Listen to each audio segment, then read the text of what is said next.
What's good? It's your boy Trevor David Jones, back at it. And you know what time it is. She-Hulk episode 7. Let's jump right in.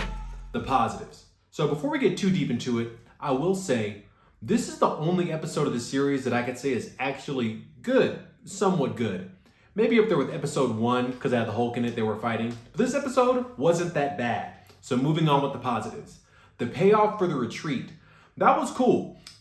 They mentioned it kind of offhand early in the series and when Jen was first going to defend Emil Blonsky. And he's like, oh, I had this meditation retreat. Well, it turns out he really does, and it was a pivotal plot element. So that's good writing. Shout out to that. I really enjoyed that. Secondly, the titles, when Jen was going on her little date montage, were in Futura. I like Futura. I appreciate that. So when Jen finally gets to the retreat, she meets Man Bull and El Aguila.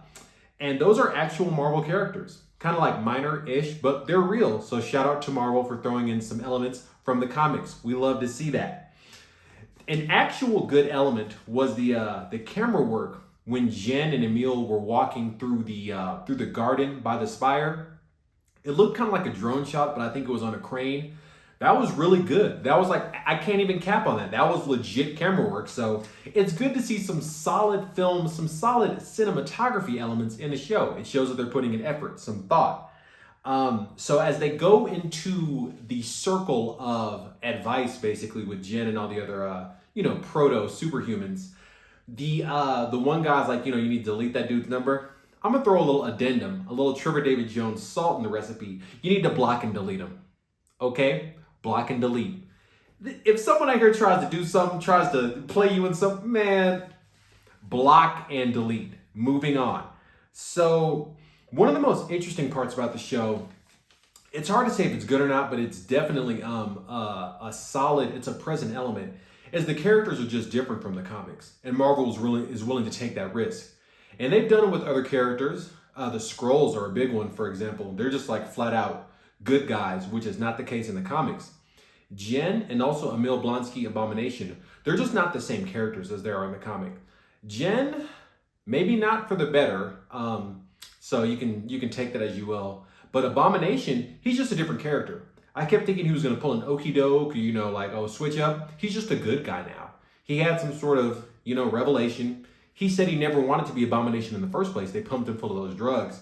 But he's a positive character. Abomination, he's like a top level villain in the comics. No chance of this dude turning good. So they really switched it up. The big difference with Jen is that she's just not the same. In the comic book, she was very excited to be She-Hulk and actually ditched the Jen form for a time just because She-Hulk, she just saw it as an upgrade to her own self. This Jen is not that. She's not really aware she's the Hulk. A whole lot of different elements. But Marvel has actually made these into different characters than they are in the comics. So, I can appreciate that because they're actually trying something different. So, on to the ending scene. Actually, no, I'm going to get into that after the rating because it deserves a little bit of talk. So, room for improvement. In this episode, nothing really. Hey. Drink coffee. There we go, back at it. Nothing really. It has the same issues that I've said in every episode, so I'm not going to rehash them. The 30-minute runtime, Jen's character, the lack of fighting for a Hulk show. Take that for what you will. And actually, I would actually call this a reverse room for improvement. Something that they improved upon that's kind of been holding the other episodes back is they lightened up what I call like the Gen Z, like ironic humor. They lightened up on that a little bit. Just say what you're trying to say in plain, straightforward English. Just say it. We don't need all like the quirk and the Adventure Time elements. Just say it. And they did that in this episode. There was some Gen Z, whatever you want to call them, elements. But by and large, it was just actual dialogue. So I really appreciated that. So moving on to the rating. Despite the fact that this episode definitely has overcome a lot of the shortcomings of, pretty much every other episode in the series, it still gets a solid 3 out of 5. It's still the same show. I've said it multiple times. This is Marvel's worst show, so take that for what you will. But it threw in some better cinematography, loosened up on the quirky, ironic humor, and also it had like a plot. This wasn't an episode about She-Hulk 30 minutes out of all of our lives suing someone for use of the name She-Hulk. That was an episode, in case you want to remember that. Maybe you don't.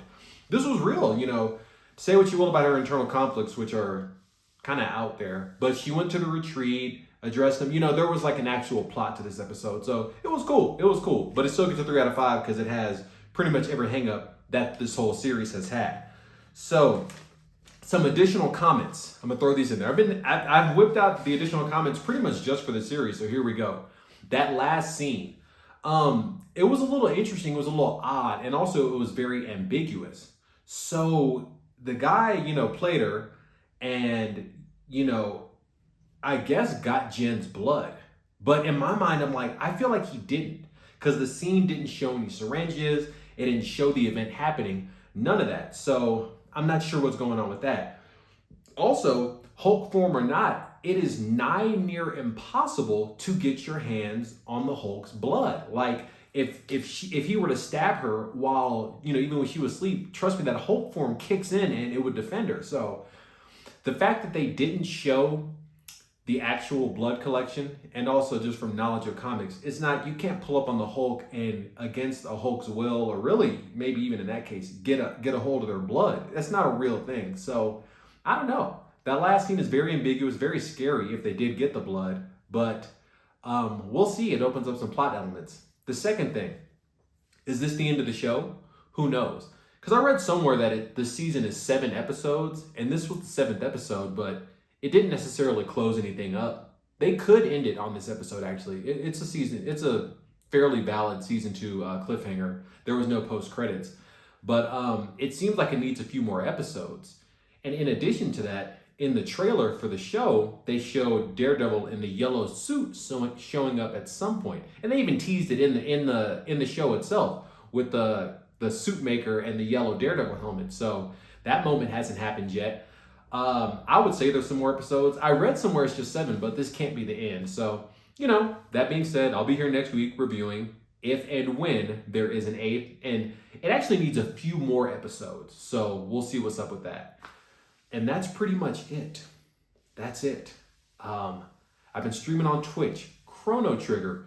Great game, a classic game. We all know what Chrono Trigger is about. If you don't, get into that. I have learned, though, that game came out on SNES, Super Nintendo. It came out in 1995, and it's 16-bit. So you would be forgiven for thinking it's a child's game for kids. That ain't no kids game. Chrono Trigger is not a game for kids. I'm going to tell you right now. That's a real challenge. So keep that in mind. Yeah, and that's pretty much it. Check me out, IG, Twitter, all that good stuff. You know what I'm about. Black Panther here in like 7 weeks. That's crazy. That's crazy. We're almost there. Black Panther, Wakanda Forever. We all know that's going to be good. We hope it's going to be good. We know it's going to be good. It's going to be good. So get ready for that. And that's all I got for y'all. Hey, man, as I always say, and I sincerely mean, stay up. Stay up. And I'm going to see y'all on the next one. Peace.